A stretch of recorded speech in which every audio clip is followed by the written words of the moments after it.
यथार्थ गीता श्रीमद् भगवद गीता अथ त्रयोदशो अध्यायः। गीता के आरंभ में ही धृतराष्ट्र का प्रश्न था कि संजय, धर्म क्षेत्र में तथा कुरुक्षेत्र में युद्ध की इच्छा से एकत्र हुए मेरे और पांडु पुत्रों ने क्या किया? अभी तक ये नहीं बताया गया कि वो क्षेत्र है कहां, किंतु जिन महापुरुष ने जिस क्षेत्र में युद्ध बताया, स्वयं ही उस क्षेत्र का प्रस्तुत अध्याय में निर्णय देते हैं कि वो क्षेत्र वस्तुतः है कहां। श्री भगवान वाच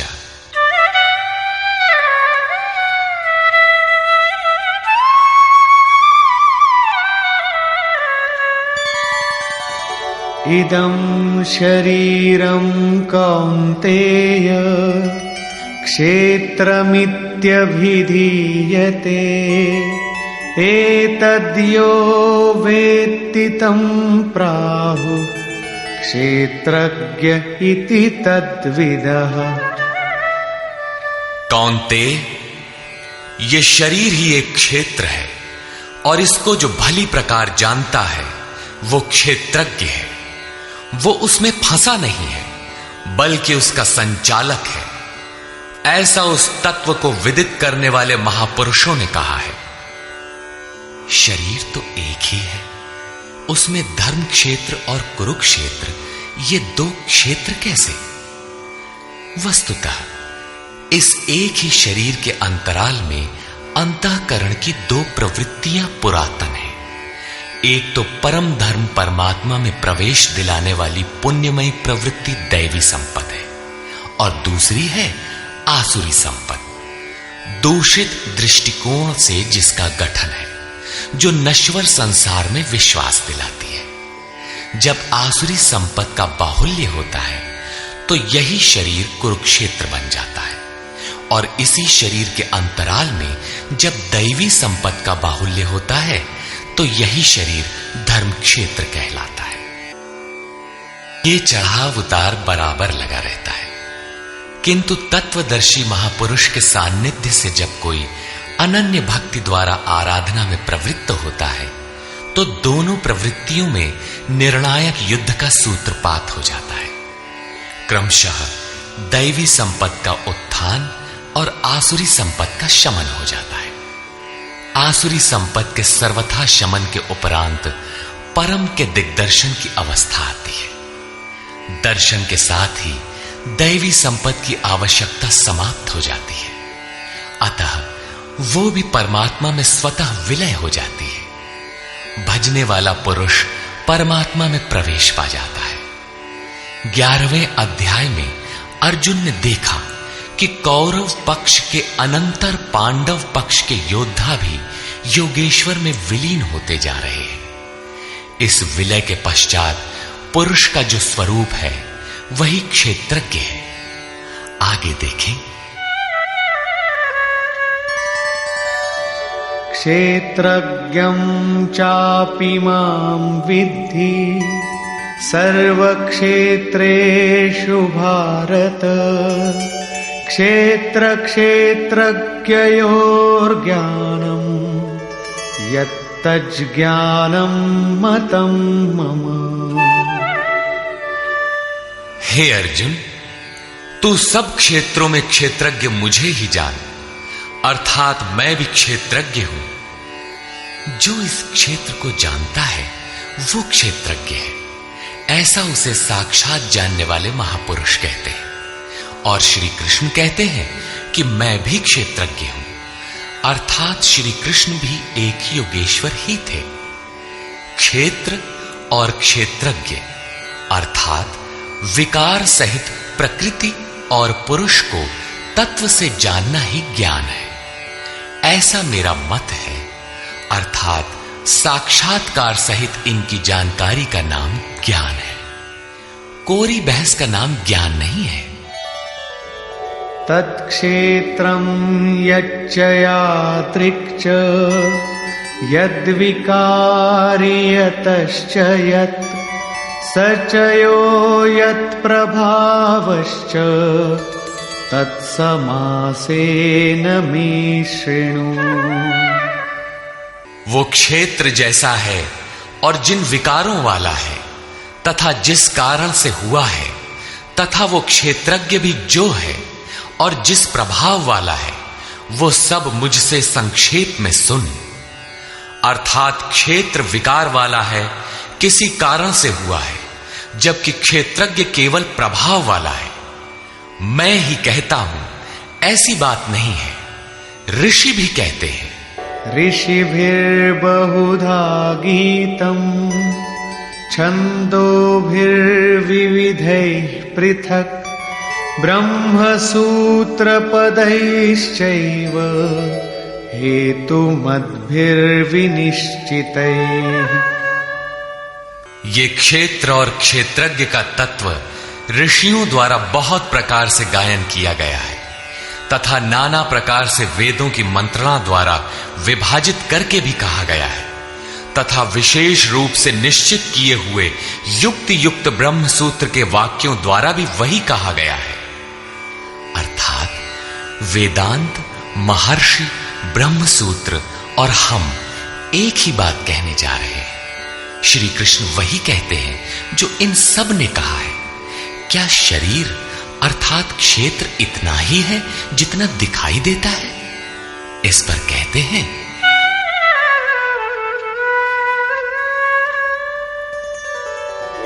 महाभूतान्यहंकारो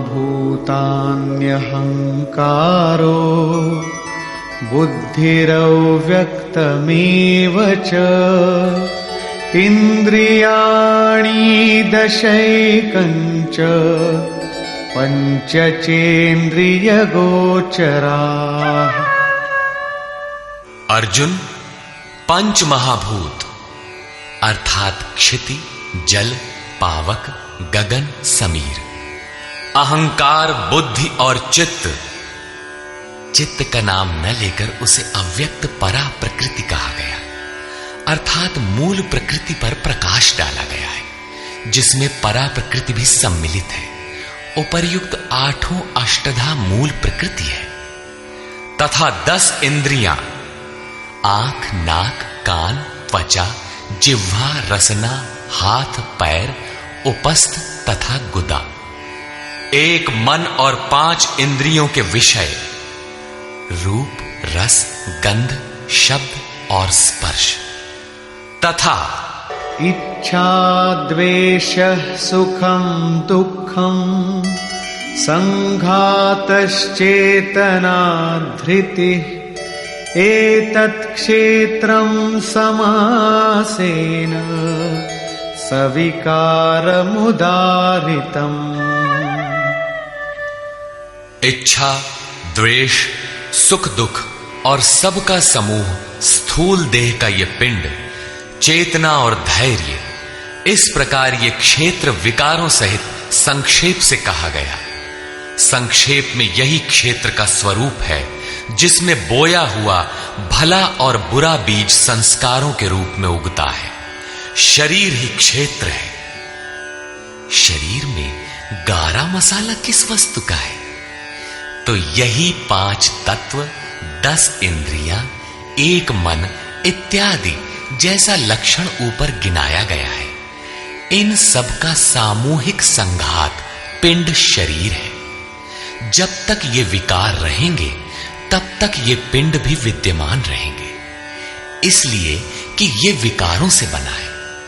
अब उस क्षेत्रज्ञ का स्वरूप देखें जो इस क्षेत्र में लिप्त नहीं बल्कि उससे निवृत्त है। अमानित्वमदम्भित्वम् अहिंसा क्षान्तिरार्जवम् आचार्योपासनं शौचं स्थैर्यमात्मविनिग्रह। हे अर्जुन, मान अपमान का अभाव, दंभाचरण का अभाव अहिंसा अर्थात अपनी तथा अन्य किसी की आत्मा को कष्ट न देना अहिंसा है। अहिंसा का अर्थ केवल इतना ही नहीं है कि चींटी मत मारो। श्री कृष्ण ने कहा कि अपनी आत्मा को अधोगति में न पहुंचाओ। उसको अधोगति में पहुंचाना हिंसा है और उसका उत्थान ही शुद्ध अहिंसा है। ऐसा पुरुष अन्य आत्माओं के उत्थान हेतु भी उन्मुख रहता है।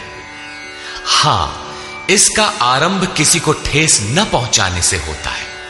ये उसी का एक अंग प्रत्यंग है।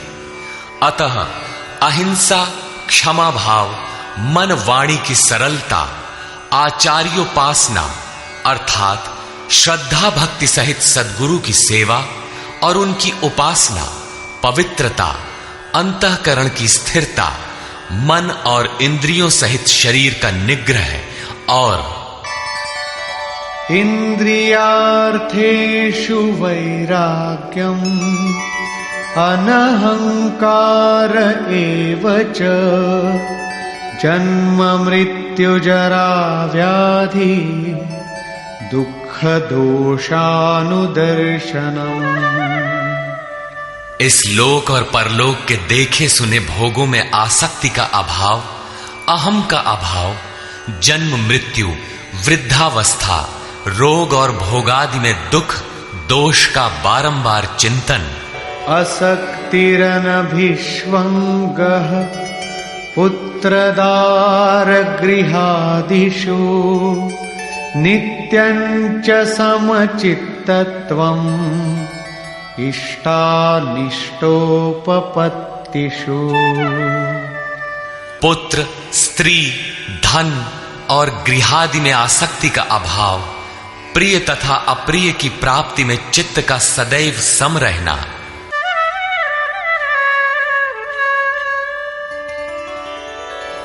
मयि चानन्ययोगेन भक्तिरव्यभिचारिणी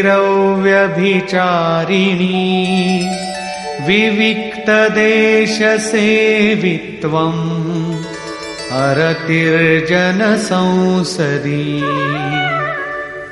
मुझ में अनन्य योग से श्री कृष्ण एक योगी थे, अर्थात ऐसे किसी महापुरुष में अनन्य योग अर्थात योग के अतिरिक्त अन्य कुछ भी स्मरण न करते हुए अव्यभिचारिणी भक्ति अर्थात इष्ट के अतिरिक्त किसी चिंतन का न आना, एकांत स्थान का सेवन, मनुष्यों के समूह में रहने की आसक्ति का न होना तथा अध्यात्म ज्ञान नित्यत्वम् तत्वज्ञानार्थ दर्शनम् एतज्ज्ञानमिति प्रोक्तम् अज्ञानम् यदतोऽन्यथा।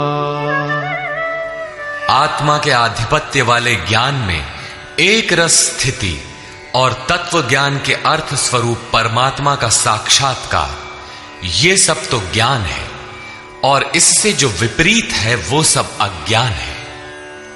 ऐसा कहा गया है। उस परम तत्व परमात्मा के साक्षात्कार के साथ मिलने वाली जानकारी का नाम ज्ञान है। अध्याय 4 में उन्होंने कहा कि यज्ञ की पूर्ति में यज्ञ जिसे शेष छोड़ता है उस ज्ञानामृत का पान करने वाला सनातन ब्रह्म में प्रवेश पा जाता है। अतः ब्रह्म के साक्षात्कार के साथ मिलने वाली जानकारी ज्ञान है। यहां भी वही कहते हैं कि तत्व स्वरूप परमात्मा के साक्षात्कार का नाम ज्ञान है। इसके विपरीत सब अज्ञान है। अमानित्व इत्यादि उपर्युक्त लक्षण इस ज्ञान के पूरक है। ये प्रश्न पूरा हुआ। ज्ञेयं यत्तत् प्रवक्ष्यामि यज्ज्ञात्वामृतमश्नुते अनादिमत्परं ब्रह्म न सत्तन्नासदुच्यते। अर्जुन, जो जानने योग्य है तथा जिसे जानकर मरण धर्मा मनुष्य अमृत तत्व को प्राप्त होता है उसे अच्छी प्रकार कहूंगा। वो आदि रहित परम ब्रह्म न सत कहा जाता है और न असत ही कहा जाता है, क्योंकि जब तक वो अलग है तब तक वो सत है और जब मनुष्य उसमें समाहित हो गया तो कौन किससे कहे। एक ही रह जाता है, दूसरे का भान नहीं। ऐसी स्थिति से वो ब्रह्म न सत है न असत है, बल्कि जो स्वयं सहज है वही है। सर्वतः पाणिपादं तत् सर्वतोक्षिशिरोमुखम् सर्वतः श्रुतिमल्लोके सर्वमावृत्य तिष्ठति। वो ब्रह्म सब ओर से हाथ पैर वाला, सब ओर से नेत्र सिर और मुख वाला तथा सब ओर से श्रोत्र वाला है, सुनने वाला है, क्योंकि वो संसार में सबको व्याप्त करके स्थित है।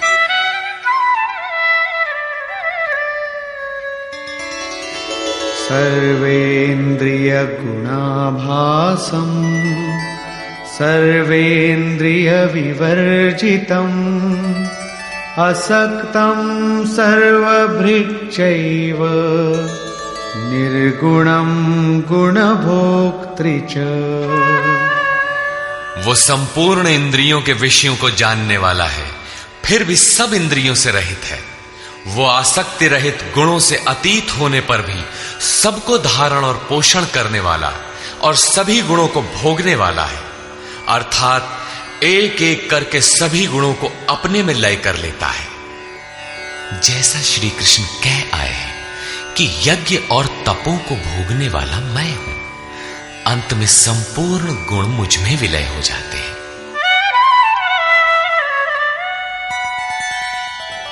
बहिरन्तश्च भूतानां अचरं चरमेव च सूक्ष्मत्वात् तदविज्ञेयं दूरस्थं चान्तिके च तत्।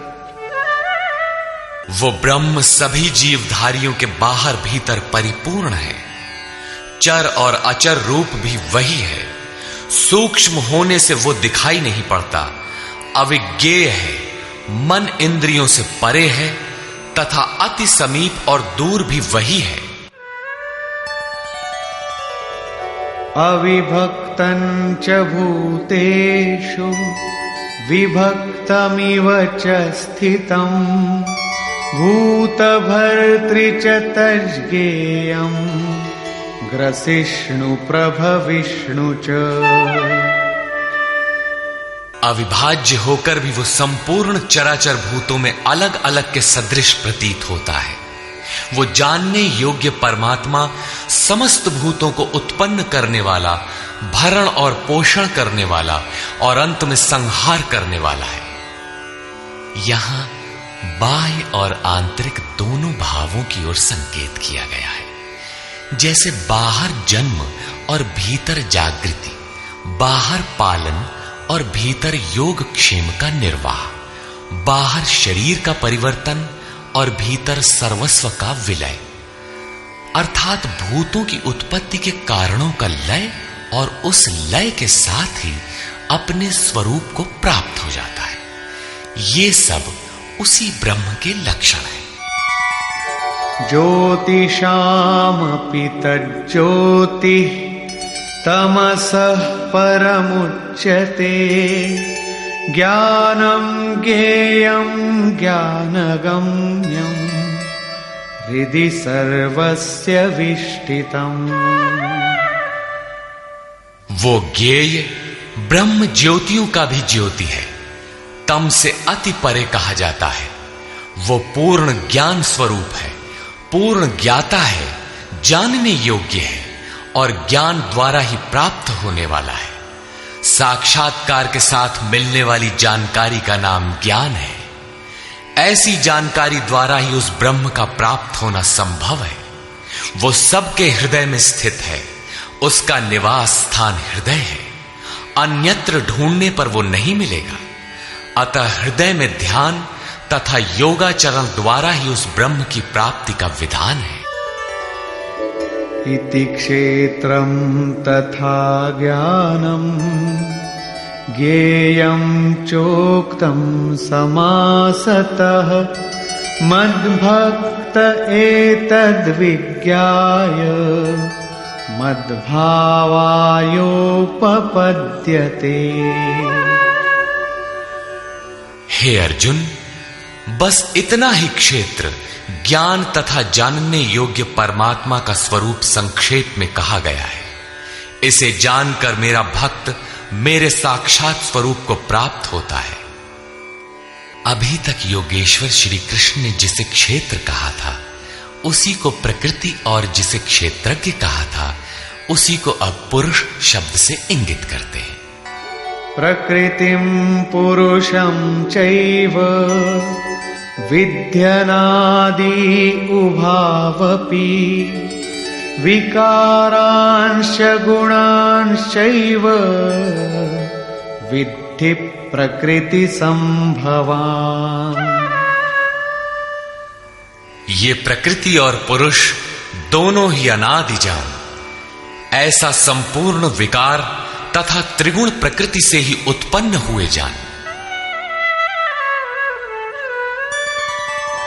कार्यकरण कर्तृत्वे हेतुः प्रकृतिरुच्यते पुरुषः सुख दुःखानां भोक्तृत्वे हेतुरुच्यते।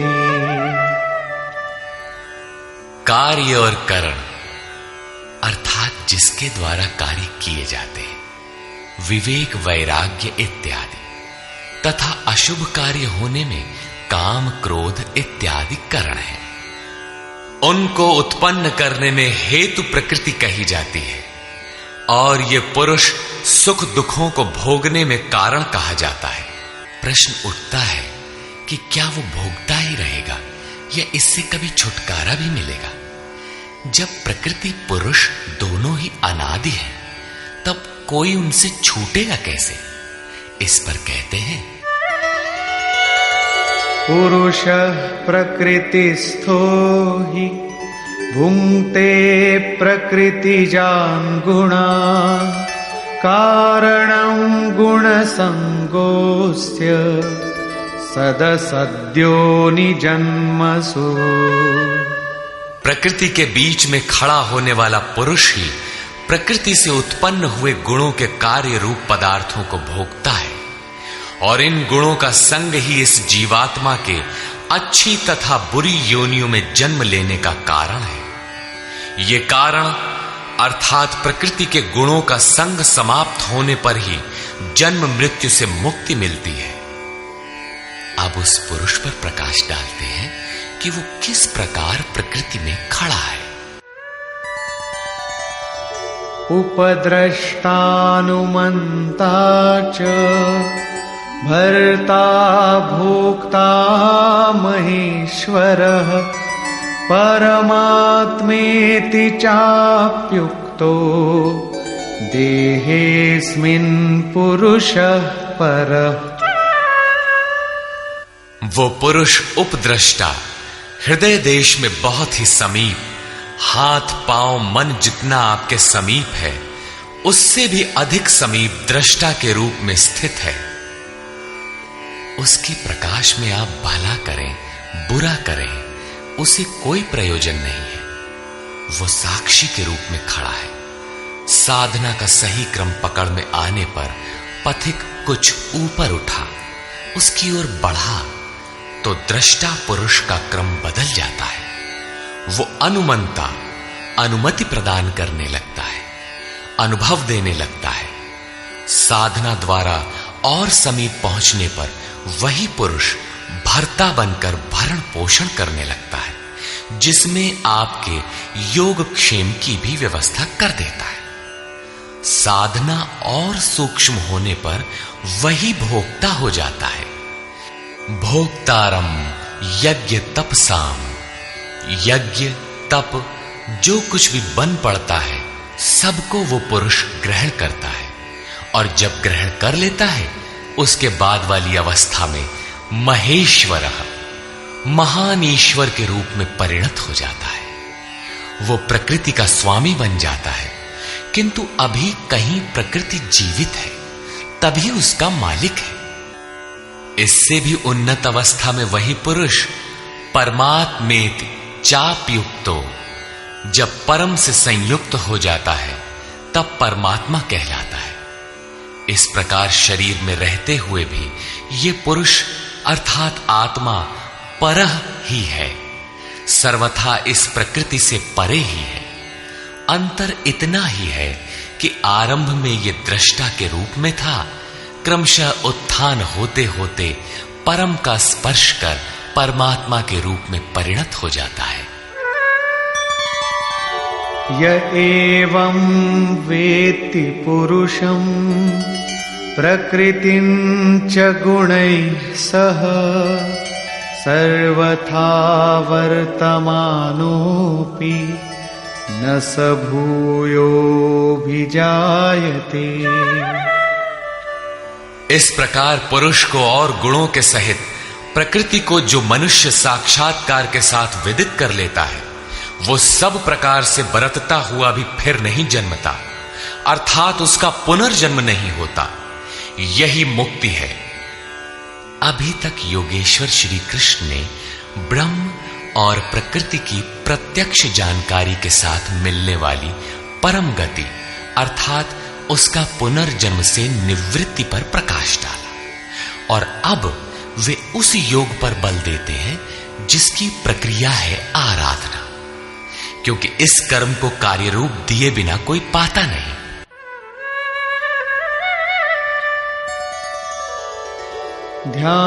ध्यानेनात्मनि पश्यन्ति केचिदात्मानमात्मना अन्ये सांख्येन योगेन कर्मयोगेन चापरे। हे अर्जुन, उस आत्मानम परमात्मा को कितने ही मनुष्य तो आत्मना अपने अंतर चिंतन से ध्यान के द्वारा आत्मनि हृदय देश में देखते हैं, कितने ही सांख्य योग के द्वारा अर्थात अपनी शक्ति को समझते हुए उसी कर्म में प्रवृत्त होते हैं, और अन्य बहुत से उसे निष्काम कर्म योग द्वारा देखते हैं, समर्पण के साथ उसी नियत कर्म में प्रवृत्त होते हैं। प्रस्तुत श्लोक में मुख्य साधन है ध्यान। उस ध्यान में प्रवृत्त होने के लिए सांख्य योग और निष्काम कर्म योग दो धाराएं हैं। अन्ये त्वेवमजानन्तः श्रुत्वान्येभ्य उपासते तेऽपि चातितरन्त्येव मृत्युं श्रुतिपरायणा।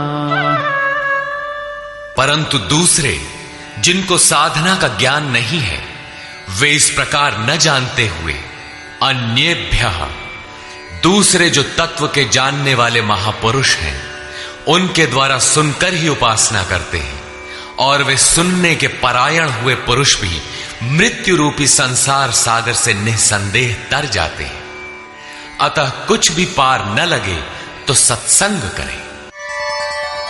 यावत् संजायते किंचित सत्वं स्थावर जंगमम् क्षेत्र क्षेत्रज्ञ संयोगात् तद्विद्धि भरतर्षभ।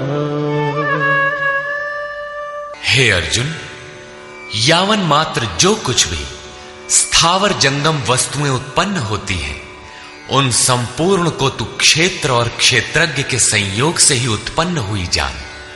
प्राप्ति कब होती है, इस पर कहते हैं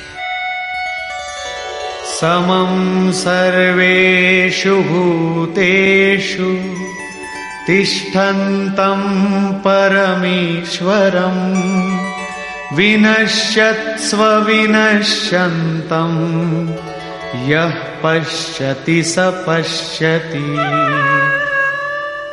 जो पुरुष विशेष रूप से नष्ट होते हुए चराचर सभी भूतों में नाश रहित परमेश्वर को समभाव से स्थित देखता है, वही यथार्थ देखता है। अर्थात उस प्रकृति के विशेष रूप से नष्ट होने पर ही वो परमात्म स्वरूप है, इससे पहले नहीं। इसी पर पीछे अध्याय 8 में भी कहा था, भूत भावोद्भव करो विसर्गः कर्म संज्ञितः। भूतों के वे भाव जो भले अथवा बुरे कुछ भी संस्कार संरचना करते हैं, उनका मिट जाना ही कर्मों की पराकाष्ठा है। उस समय कर्म पूर्ण है। वही यहां भी कहते हैं कि जो चराचर भूतों को नष्ट होते हुए और परमेश्वर को समभाव से स्थित देखता है, वही सही देखता है।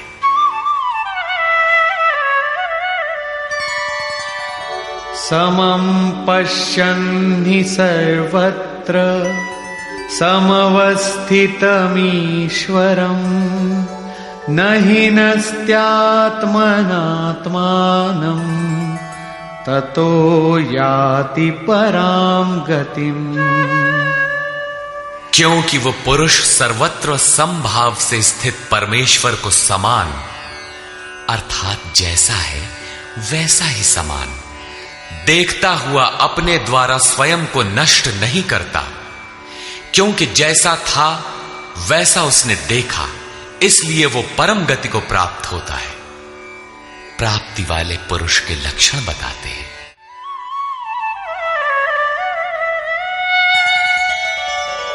प्रकृत्यैव च कर्माणि क्रियमाणानि सर्वशः यः पश्यति तथात्मानम् अकर्तारं स पश्यति। जो पुरुष संपूर्ण कर्मों को सब प्रकार से प्रकृति द्वारा ही किया जाता देखता है, अर्थात जब तक प्रकृति है तभी तक कर्मों का होना देखता है तथा आत्मा को अकर्ता देखता है, वही यथार्थ देखता है।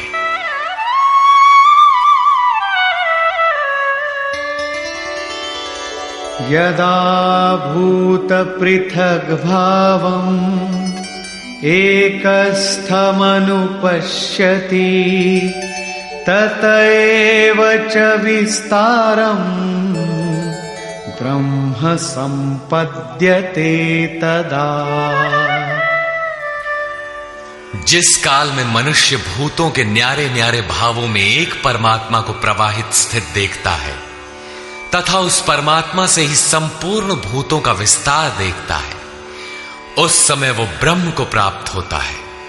जिस क्षण ये अवस्था आ गई उसी क्षण वो ब्रह्म को प्राप्त होता है। ये लक्षण भी स्थित प्रज्ञ महापुरुष का ही है।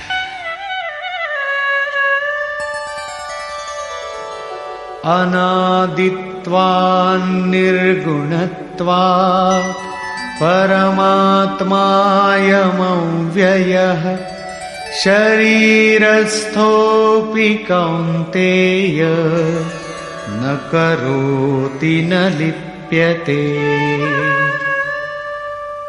कौन्तेय, अनादि होने से और गुणातीत होने से ये अविनाशी परमात्मा शरीर में स्थित होते हुए भी वास्तव में न करता है और न लिप्त ही होता है।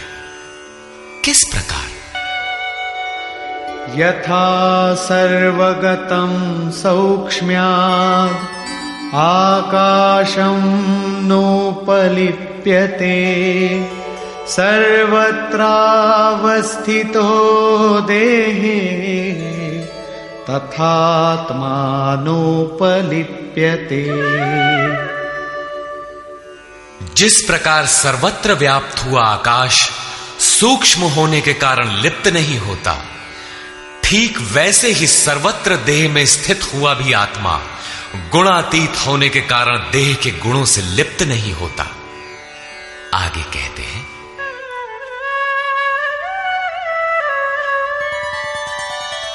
यथा प्रकाशयत्येकः कृत्स्नं लोकमिमं रविः क्षेत्रं क्षेत्री तथा कृत्स्नं प्रकाशयति भारत। अर्जुन, जिस प्रकार एक ही सूर्य संपूर्ण ब्रह्मांड को प्रकाशित करता है, उसी प्रकार एक ही आत्मा संपूर्ण क्षेत्र को प्रकाशित करता है।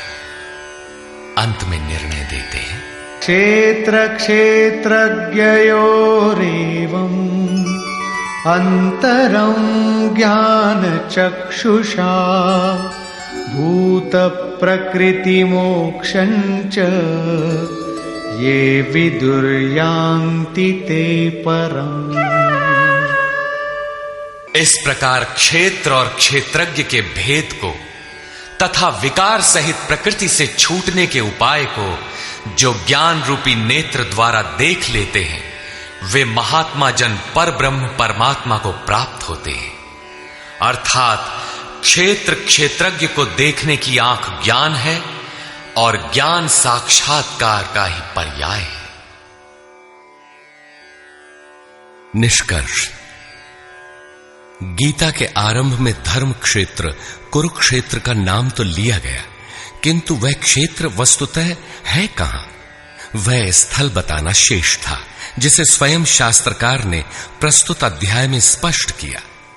कौन्तेय, यह शरीर ही एक क्षेत्र है। जो इसको जानता है वह क्षेत्रज्ञ है।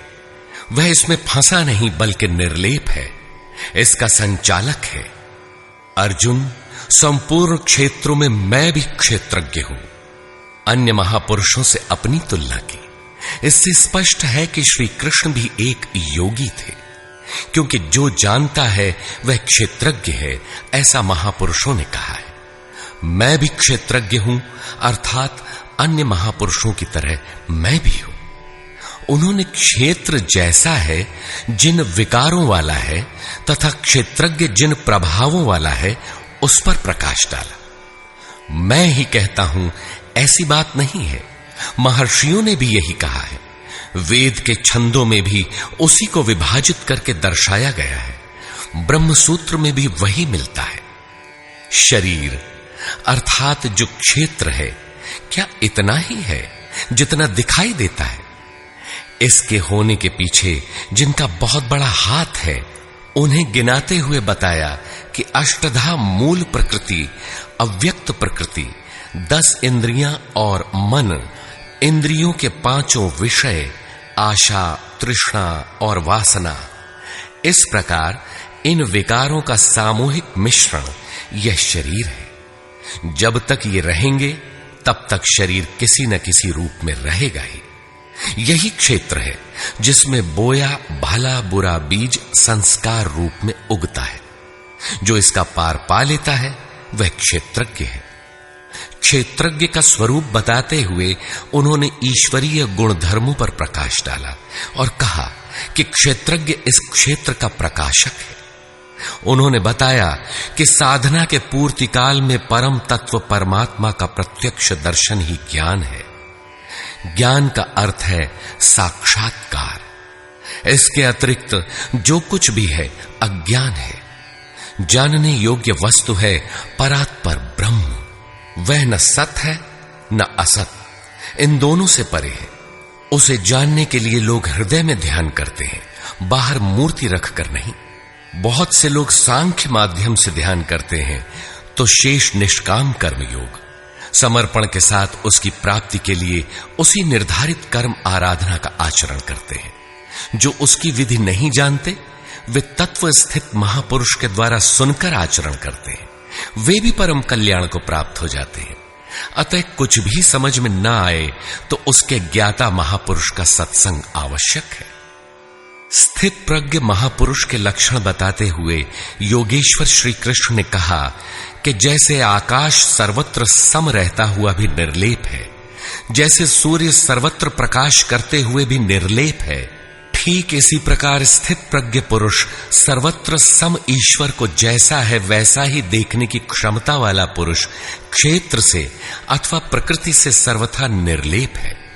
अंत में उन्होंने निर्णय दिया कि क्षेत्र और क्षेत्रज्ञ की जानकारी ज्ञान रूपी नेत्रों द्वारा ही संभव है।